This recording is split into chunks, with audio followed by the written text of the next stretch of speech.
So recently, someone on this app made some very dehumanizing comments about people struggling with porn addiction.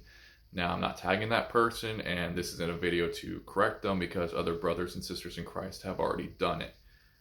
However, this is a video to acknowledge people who do have that problem. It is a widespread problem, especially with believers. An example of that was there was a study done like over a decade ago, like early 2010s, late 2000s, where they looked at the town of Colorado Springs.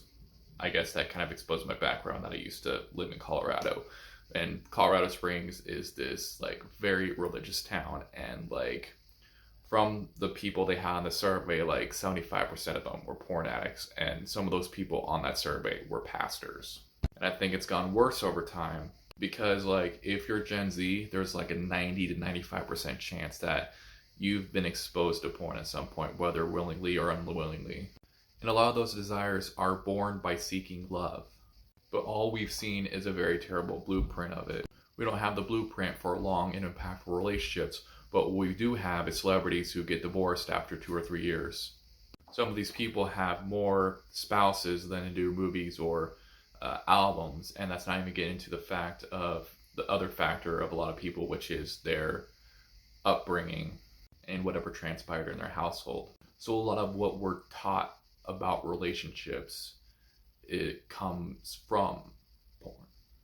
You see this especially with our current dating culture, which teaches us the only way we can meet people is if we go to bars, and the way that bar dating works is it's not really dating, it's just all one night stands and no attachments, because everyone wants to experience the benefits of marriage but not go through why it is worth fighting for. And that's why I made the song Choke, which is the first song I put out back in May.